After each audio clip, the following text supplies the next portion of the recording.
This video is brought to you by, well, no one, which is why if you enjoy learning about Yu-Gi-Oh history, or just like my videos in general, I implore you to consider joining the Mega Capital G Patreon for as little as $3 a month.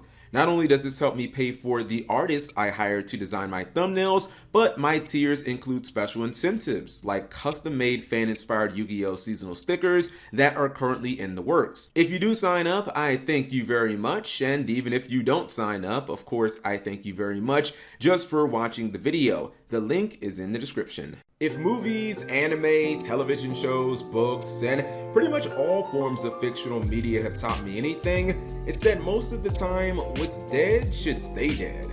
Sure, loss and dealing with death can be painful, but let's be real, that is the natural order of things.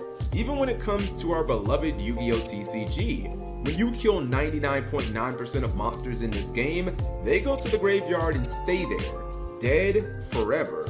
But what would happen if a monster balked that principle? If it simply refused to stay dead, and extreme measures usually had to be used to put it down for good? Well, then I'd say that you were likely to have one hell of a powerhouse card on your hands, and something possibly worthy of even the Forbidden and Limited list. In this video, you're going to learn all about such a monster. A card that disrupted the natural order of the game, its impact, potency, how it was used, and of course, when it was played.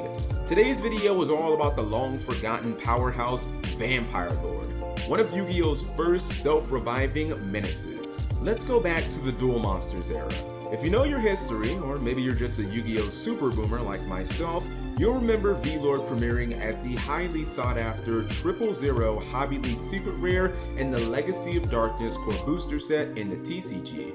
What you might not be aware of is the fact that the card actually launched nearly 2 full years prior to this in the OCG. Coming out of the absolutely absurdly great structure deck Kaiba, Vampire Lord was a true showstopper. This structure deck is widely considered a legendary in OCG history, and arguably the best ever thanks in part to highly sought after reprints like Force Raider and Ring of Destruction, meta cards such as Cyberstein, Crush Card Virus, and Premature Burial, combined of course with the new blockbuster cards released such as V-Lord. Most OCG duelists realized instantly just how powerful and game-changing Vampire Lord could be. He was a level 5 dark zombie monster with 2000 attack, 1500 defense, and 2 different effects. The first effect wasn't anything special. When Vampire Lord dealt battle damage, its controller would declare one card type, monster, spell, or trap. The opposing duelist would then be forced to send one card of the corresponding type from their deck to the graveyard. For obvious reasons, you rarely, if ever, wanted to call monster, as your opponent could simply send a card like Sinister Serpent and you would have effectively done them a favor. To be honest, this effect almost never benefited you greatly, as even if you declared spell, they would just send a dead early game card like Confiscation or Forceful Sentry. The most valuable pick was Trap, because those were usually high impact defensive cards that you were taking out. Honestly, you probably could have gotten away without activating the first effect at all of Vampire Lord, except that wasn't actually an option, as the effect was completely mandatory. Vampire Lord's second effect is where things got really interesting. When it was destroyed by an opponent's card effect and sent to the graveyard, it would resummon itself to your field during the next standby phase. It should go without saying, but for 2002 standards, this was mind-blowing. A 2000 plus attack monster that essentially couldn't be taken down for good, even using the best removal cards in the game. Regeki, Dark Hole, Mirror Force, Torrential Tribute, Exiled Force, Ring of Destruction, and even the newly popular Regeki Break weren't definitive answers for Vampire Lord. Yes, he'd die in that moment, but he'd just rise again during the next standby phase, ready to wreak havoc. I cannot stress this enough. V-Lord was truly the only monster in the entire game of Yu-Gi-Oh that functioned like this at the time. Sure, Yu-Gi-Oh had its fair share of floating monsters that would fetch other cards when they were destroyed, such as Sangan, Witch of the Black Forest, which actually could search Vampire Lord from the deck, or Mystic Tomato. We also had other ones that could be reused a turn after they hit the graveyard, like the previously mentioned Sinister Serpent. But Vampire Lord took those interactions to the next level, as he came straight back to the field, ready to immediately dish out damage, destroy opposing monsters, or present a duelist with field presence. And these DM days, and pretty much the entire year of 2002, Yadalock variants were the top competitive contender.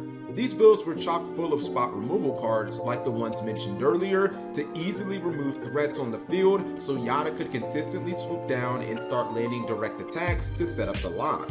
Spot removal cards like Exiled Thurs, Darkhold, and Regeki were also incredibly popular as a means to not just take down high attack tribute monsters, but Jinzo specifically, which of course couldn't be dealt with using trap cards. This meta stage was packed to the brim with destruction and was the absolute perfect environment for Vampire Lord to thrive.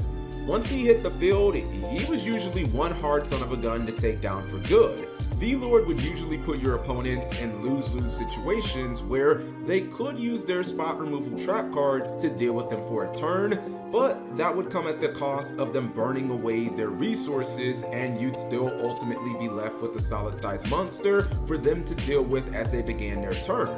Of course, if they didn't use their removal cards, Vampire Lord would just continually run over every monster they sent, and they'd just lose advantage that way. Some of you may be thinking of the meta-defining different dimension monsters like DD Warrior Lady or DD Assailant as huge Vampire Lord counters, and that's completely true. However, unlike in the TCG, Vampire Lord was released far earlier than that theme. In fact, DD Warrior Lady wouldn't premiere in the OCG for another 11 months. Vampire Lord wasn't immortal, and it definitely wasn't a flawless card. The number one issue was that it could be destroyed in battle. And just like basically every other monster in the game, this would keep him 6 feet under for good. This was very relevant because Vampire Lord didn't come equipped with quite the high-end 2400 attack of one of its fellow 1 tribute cards like Jinzo. V-Lord more so fell in line with another iconic 1 tribute monster released around that time, an Air Knight Pearshaft. The 400 to 500 attack difference between them and Jinzo may not seem significant, however it did make them completely susceptible to being destroyed by cards like Goblin Attack Force and Sombra the Dark, both of which saw competitive play in the OCG during this time. There was also the major annoyance of Newt, or Slate Warrior, which was probably the single most popular monster in the OCG's metagame at that time. Slate Warrior could be set and once run over by Vampire Lord would reduce his attack to 1500. This put him at a level where basically any decently sized monster could just run it over. Vampire Lord was an immediate hit with OCG players, as he instantly made his way into competitive builds and was seen as the second best tribute monster after Jinzo. That was until the May 2002 OCG limit regulation list was revealed and Slate Warrior got moved to limited status. With this move, the most common thorn in Vampire Lord's side was basically removed, and its popularity exploded. In fact, during this specific format, Vampire Lord was sometimes considered to be the best tribute monster in the entire game. Yes, even surpassing Jinzo. At this time, it wasn't uncommon to move towards a small zombie engine within the deck. This engine would soon come to be known as the Valen engine. Vampire Lord of course provided muscle and a great counter to removal cards. Spirit Reaper was always a solid monster and could discard cards from your opponent's hand. This offered not only advantage making, but also made a game sealer like Yatagarasu even easier to use and simply more effective. There was also Pyramid Turtle, which tied together the entire thing. When destroyed by battle, Turtle could summon either of the other zombies or another copy of itself straight from the deck. Since Spirit Reaper couldn't be destroyed by battle, this gave your deck an instant way of road-blocking a big push by your opponent. This additional way of summoning V-Lord was yet another reason that players often preferred it over Jinzo slightly during this time. Sure, Jinzo offered more raw power and the ability to lock down traps, but Vampire Lord had more utility, was easier to summon, and bounced right off most meta traps at the time that Jinzo would lock down anyways. Duelists finished off the Valen engine with Book of Life, as yet another option to summon Vampire Lord without needing to tribute summon for it. During that format, Mirage of Nightmare was arguably the most meta impactful spell in the game, and Graceful Charity was around that semi-limited status. In layman's terms, cards were being drawn and discarded constantly, so getting V-Lord to the grave, then reborning it, was actually fairly consistent. Moving forward, the 4-card Valen engine became incredibly popular and was splashed into a multitude of competitive decks. As mentioned earlier, the engine was comprised of 3 individually strong monsters and a recursion card that not only worked magnificently during said format, but one that could also banish your opponent's Sinister Serpent or their Vampire Lords.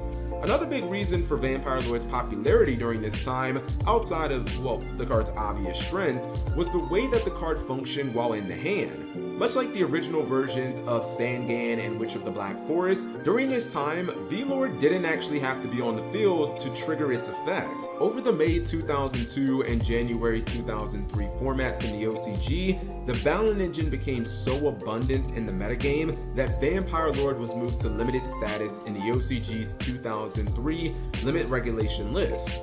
This move actually coincided with Slate Warrior being moved back to unlimited status, which effectively killed the Valen engine's top tier meta status. Moving forward, the horrifying chaos monsters of Chaos Emperor Dragon and Blackluster Soldier would be released shortly after this, and those cards were straight up hard counters to V-Lord.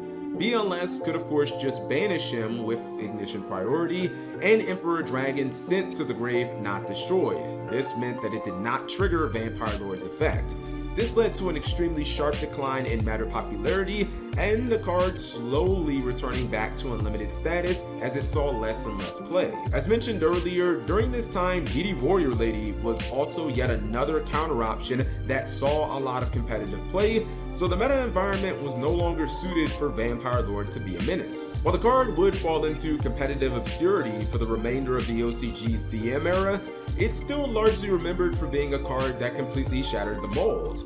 If you're familiar with competitive Yu-Gi-Oh! Of recent times, and the absurd impact that Destiny Hero Destroyer Phoenix Enforcer had, Vampire Lord was pretty much the OG DPE, a relatively large beat stick with solid offensive stats that would laugh at all the commonly played meta removal cards and continually come back to dish out pain turn after turn after turn. Whether most people know it or not, it was definitely an iconic card.